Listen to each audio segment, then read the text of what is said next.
Game. So, kamusta po mga ka-Streetwise? Ako po si Takero Miyamoto at welcome po sa aking munting channel. So, ngayon mga kababayan, no? So, ito yung mga vlogger po na pumunta po sa Davao City. At ako naniniwala mga kababayan na itong mga vlogger na to na pumunta po sa Davao City, naniniwala po ako na hindi po yan pupunta nang sagot nila yung ticket. At hindi rin ako naniniwala na pupunta yung mga vlogger na yan from Manila or whatsoever na lugar kung saan sila nanggaling, papuntang Davao City nang walang allowance. Ah, di ba? So ngayon mga kababayan, ito. So ito sila ngayon. Ito yung mga vlogger po na ano, na bayaran. sorry. Sorry. Okay. So ito teka lang. So ito mga kababayan, no. So andito si Trixie nandito. Actually hindi ko sila kilala. Hindi yung kilala ko lang sa kanila yung mga popular lang. Oo. So, oy si Aichang nagpa-member no, 'di ba? Sa wakas nagpa-member din siya, no? Tagal-tagal niya na sa akin dito na nanonood, 'di ba? Ngayon lang nagpa-member. Pero salamat Aichang, maraming salamat, no. So ito mga babayan, no, ito. So, pasensya na hindi ko talaga sila kilala. Si JDB pala nandito. Si JDB ba 'to? Hindi, joke lang. So, ang kilala ko si Trixie, si Boss Dada, 'di ba? Tapos hindi ko talaga kilala. Ito mukha palang unggoy pala talaga 'to, no? Si Jay Guevara. Mukhang unggoy pala talaga 'to, no? Tapos si Takoli, si Banat Bay. Si Mark Lopez nandito. Si Mark Lopez. Mga taga Maynila 'yan. Yan from Hong Kong naging Davao City na. Tapos, teka lang. Ito pa. Hala. Ito pa yung mga picture nila eh. Yan, okay. And then, ito. Hindi nga, si Badoy pala. Si Badoy ba itong isa? Si Badoy pala to, no? Okay. So ngayon mga kababayan, alam nyo ko nung tawag ko dito, parang pinagyabang nyo na sa buong mundo na troll kayo. Ayun lang yun eh. Di ba? May 30 pala, May 30. May 30 pala, sorry. May 30 pala, May 30. May 30. So, ito no, taga lang. So, ngayon, andyan ngayon si ano. Ito pa isa, no? So, si Pebbles at saka si Joey hindi naliligo. Ayan sila. Ayan, oo. Ayan, si Joey tsaka si Pebbles. So, nasa Davao sila, mga babayan. Oh, yan pala ang Jay Guevara, mukhang Pakistani pala yan. Hindi, mukha siyang unggoy. Hindi, ito lang ha. Ako kilala ko si Pebbles. Di ba? Master Judea Calvo din. Kilala ko si Pebbles. Si Pebbles pa walang pera yan. Dati kong kaibigan yan eh. Kayo ba, maniniwala ba kayo na pupunta si Pebbles, 'di ba? Pupunta si Pebbles ng Davao City nang walang allowance. Naniniwala ba kayo doon? 'Di ba? Ako hindi eh. Ako hindi. Hindi ako naniniwala dito. At ang nakakapagtaka dito mga kababayan, sa mga picture po na 'yan, na lumabas, 'di ba? Wala po dito sila Bisdak. Wala sila PLPL, wala wala yung isa pang bobo. Si Crisette pala nandiyan pala si Crisette, no? Si Crisette pala nandiyan. Wala si yung tropang Bisaya. Wala, 'di ba? Wala si Bisdak, wala si PL, wala si tropang Bisaya. Kasi po tablado na po sila. Tinabla na po sila. Tablado po itong grupo po na 'to ng mga DDS. So, kaya ngayon gumawa sila ng sarili nilang grupo. Pero Duterte supporter pa rin sila. Ito 'yan, no? Bistakeros.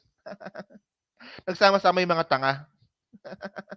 So, si Bisdak, si Pambansang Langaw, si ano to? Pangalan nito? Si Tropang Bisaya. Yung isa hindi ko kilala. Hindi ko kilala kung sino 'yan. Sino ba 'to? Si Brothers Travelers ba 'yan? Si Brothers Travelers ba yung isa? Oh, ito po yung grupo po ng mga bobo. Isipin niyo mga kababayan 'no, katangahan ng mga 'to, eh. Nag-away-away kasi yang mga 'yan. Kasi mga kababayan, yung Maisog Rally, binatikos nila. Isipin niyo 'di ba? Meron na kayong ano, 'di si Spencer taga Hong Kong 'yan, eh. Isipin niyo, itong mga vlogger, yang apat na 'yan, palagi silang nandun sa Maisog Rally. So ini-invite sila. Ako naniniwala ako na itong pambansang loyalista na 'yan, yang pambansang loyal na 'yan, yang kokoy-kokoy na 'yan, naniniwala po ako na may allowance 'yan. Kasi mukhang pera po 'yan. Mukhang pera 'yan, eh. Dati po kasi nung sa PBBM, nung PBBM supporter pa 'to, tumatawag sa akin 'yan. Nagrereklamo 'yan. Nagrereklamo 'yan na bakit wala daw siyang nakukuhang allowance galing po kay PBBM. As if naman na nakakakuha ng allowance yung ibang mga vlogger. Isipin mo 'yun, 'di ba? Bobo ka na nga, humingi ka pa ng allowance. Buti sana kung katalinohan itong si pambansang loyal, hindi naman bobo 'yan, eh. Isipin mo, 'di ba? Bobo ka na nga, humihingi ka pa ng allowance. O ngayon, pumunta ngayon dito, lumipat ngayon sa mga DDS, 'di ba? Sa mga DDS group. Kayo ba, naniniwala ba kayo na hindi ito binayaran, itong si Kokoy? Kasi mga kababayan, nung meron pong Maisog Rally sa Bulacan, andun siya. Nung meron Maisog Rally sa Dumaguete, andun din siya. At knowing PL,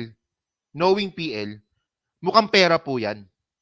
Kaya naniniwala po ako na hindi yan kikilos ng walang bayad. Naniniwala ako do'n. Oh. So ngayon mga kababayan, alam nyo, ito yung nakakatawa dito, eh. Ito kukuwento ko lang 'no, ito yung nakakatawa dito. Nung nag-away-away 'tong mga 'to, itong si Banat Bay at saka itong mga yang apat na 'yan, kasi kabobo naman kasi. Kabobo naman kasi.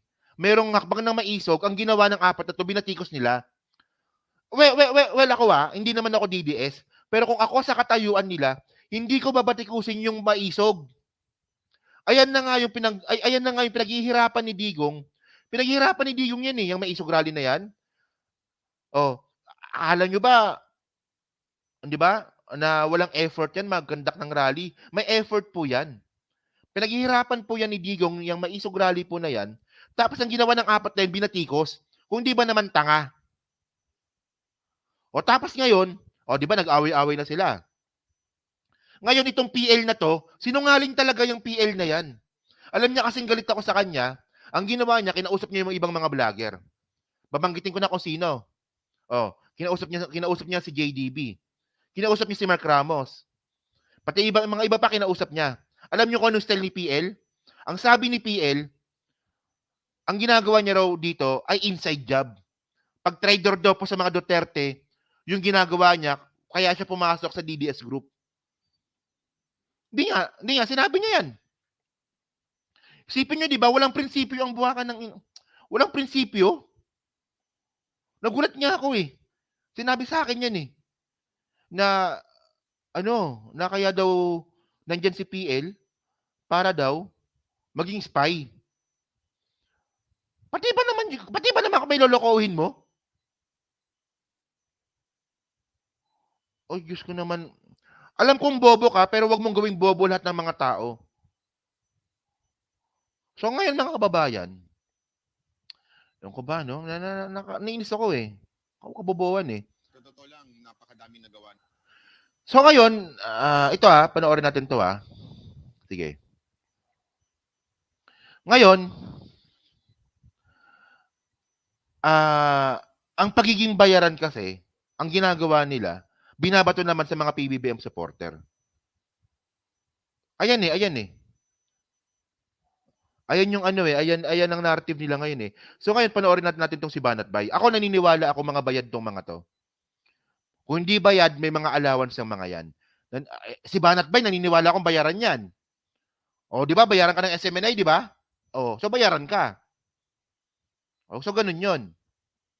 So ngayon, yung pagiging bayaran nila ngayon, binabalik nila sa mga PBBM supporter vlogger. Okay, so ito panoorin natin.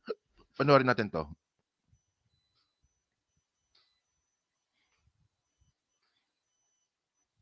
Napakadaming nagawa nito ni VP Sara Duterte. Hindi lamang po sa DepEd, baging ho dyan sa pakikipaglaban sa mga terorista. At saka, alam nyo, dahil sa kanya, dumami ang trabaho ng mga vlogger. Kasi mga vlogger, siya ang target ng mga insimada bangag vloggers. Siya ang target. Kung wala yan, wala silang content. Di ba? Kaya... Ay, hindi hindi Kahit wala si Sara Duterte, may content ako Tingnan niyo kino-content ko pa ba si Sara Duterte? Hindi na, di ba? Ang tahimik nga ngayon eh. Mahirap i-content si Sara Duterte ngayon kasi nga tahimik. Bobo rin eh. Dahil dyan, madam, na marami ko kayo nabigyan ng trabaho. Kasi kung wala naman si VP Sara, hindi naman babayaran ng kalaban niya yung mga bangag vloggers eh. Para banatan siya, di ba? Di ba? Yan na. So bayaran daw. So ngayon, yung ginagawa nila, bintang nila. Una, kayong tatlong itlog kayong si Oli, si Banat Bay, tsaka itong si Boss Dada na to, suntukan na lang tayo. Hindi nga, kayo yung bayaran eh. Tignan niyo obvious naman. Alangan naman magsalita kayo sa SMNI na walang bayad. Di ba? Kayo kayong bayaran eh. Tapos ngayon, binabalik ninyo sa amin. Di ba? Ganyan po kasi yung style ng mga Duterte. Gawa nila, bintang nila sa iba. Di ba kung makapagbayaran, nakala mo sila hindi bayaran. Kami may ebidensya kaming bayaran kayo. Ebidensya namin, nasa SMNI ka. Ano yan, libre? Libre ba yan? Hindi ka binabayaran ng SMNI? Ay, ewan ko sa inyo. Sa amin, anong ebidensya nyo sa amin na binayaran kami ng politiko? Ayan ang hirap eh. Ngayon, todo sila hinahabol nila yung pabagsakin to si VP Sara for 2028. So, ang dami ngayong vloggers na binayaran, sinahuran. Ibig sabihin, yung nag-organize nung nilangaw na... Nag-uusap yung tatlong itlog. Alam niya, masakit sa ulo to mga kababayan pag pinapanood to.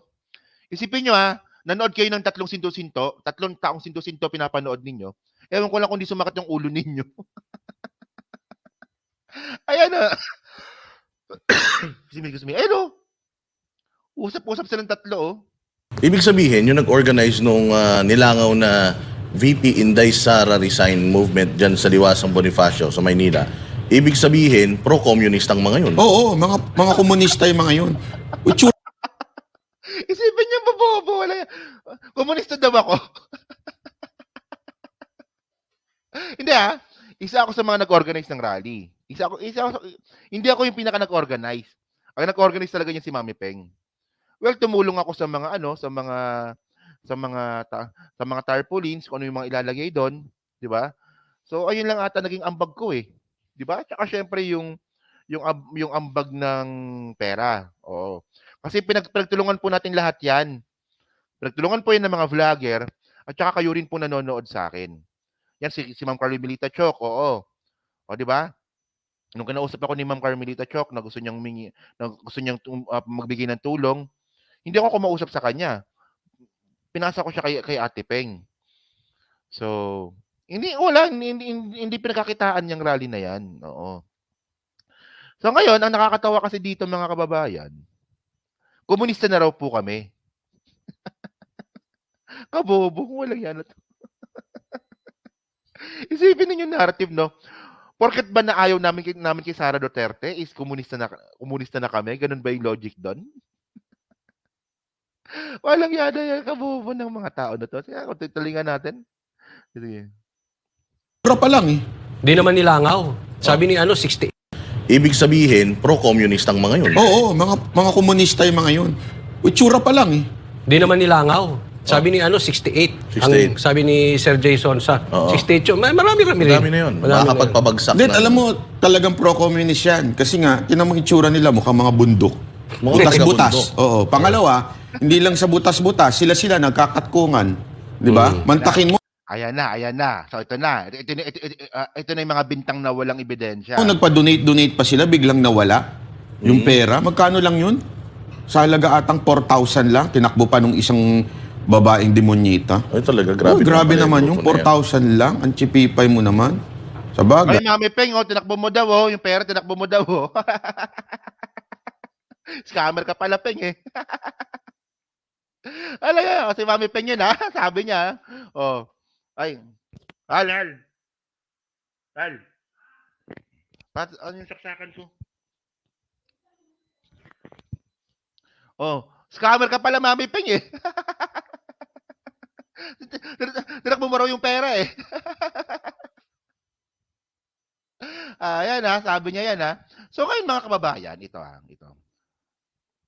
Malolobot na yung laptop ko, hindi nakasaksak, andun yung saksakan ko, malayo. So, ngayon, mga kababayan, ito. Sabi ko sa inyo, mga kababayan, bintang nila, gawa nila, bintang nila. Ayun talaga style nila. Bintang nila, gawa nila. So, ngayon, may nakita tayong video dito. Ngayon, kasi ang nakakalat ngayon nila Banat Bay ngayon, na binayaran daw po yung rally. Di ba? Binayaran daw po yung mga taong pumunta sa rally nung Sara Resign Movement. And then, parang parang binabalik nila ang mga kababayan, di ba? Kasi, ang totoong bayaran talaga sila. Isipin nyo pupunta silang Davao City ng hindi bayad, naniniwala ba kayo doon? Magsasalita ba itong sila Banat Bay, itong tatlong itlog na to, sa SMNA ng hindi bayad, naniniwala ba kayo doon? So, gawa nila, bintang nila. So, ngayon, ang binalik nila sa amin is yung rally daw po binayaran. Na which is hindi po totoo yun. Nakaka-insulto naman po sa mga taong pumunta ng rally na gumastos ng gasolina at saka pamasahe. Di ba? Especially po sa mga taong nag-donate po ng pagkain. At saka hindi naman tayo 68 doon. Estimated ko mga 300 ata tayo pumunta ng rally noon eh. At least 300, no? Yung alam ko, no? So ngayon mga kababayan, ang nakakatawa kasi dito, may kumakalat na video ngayon. Ito ngayon yung maisog rally na nangyari po sa New York. At nagkaroon po ng bayaran. May mga lumilipad po na pera. O ito panoorin nyo ito O, tinanggalan ko lang kasi ng sound kasi yung sound kasi may music. So walang sound to. So ayan, yung mga nakapula na yan, SMNI yan. Tapos itong mga naka-green na to, sila po yung pumunta sa rally ng maisog rally sa New York. O, di ba? So ayan, tinan nyo. Tuwan-tuwa pa si ate, no? Isipin nyo mga kababayan, mga taga-Amerika na to, nagpapabayad pa sila. Ayan, no? May listahan ng attendance. Meron pang bayad. Anong tawag mo dyan? Ito kayong mga taga-Amerika kayo, di ba? Nasa Amerika na nga kayo, pumapayag pa kayong bayaran para sa rally. Di ba nakakaya yung ginagawa ninyo? Ayan, no?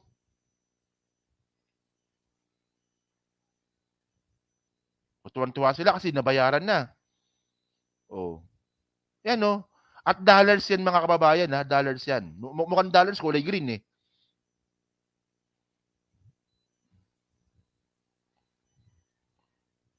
Ano to, eh? Live stream ito, eh. Live stream ito. Nag-live stream sila. Hindi man lang nila naisip na nakakabayaran, nagla-live stream ka. Hindi may nakakuha. Ayan, no? Yan, pera yan, ha?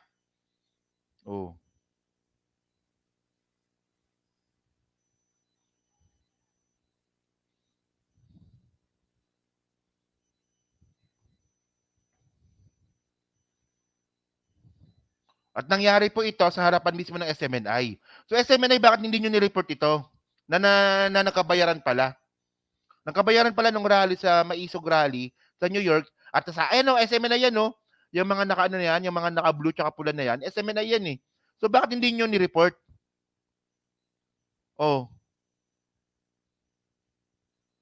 Ayun, SMNI yan, di ba? Mautog. Nag-live stream syempre may nakakuha. Di yari.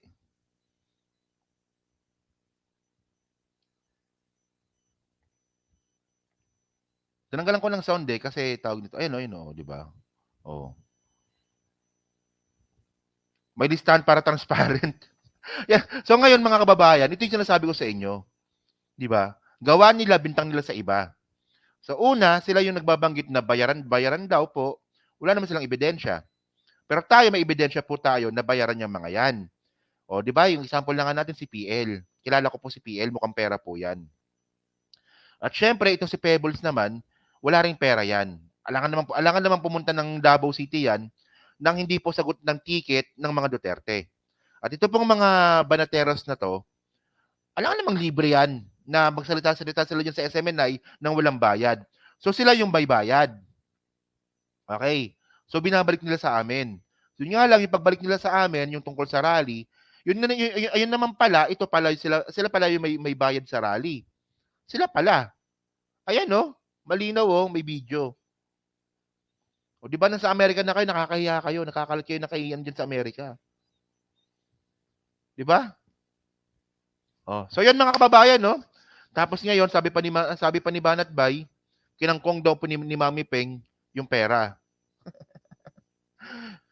Mami Peng pala, scammer ka pala Mami Peng eh. Sabi ni Banat Bay yun, no?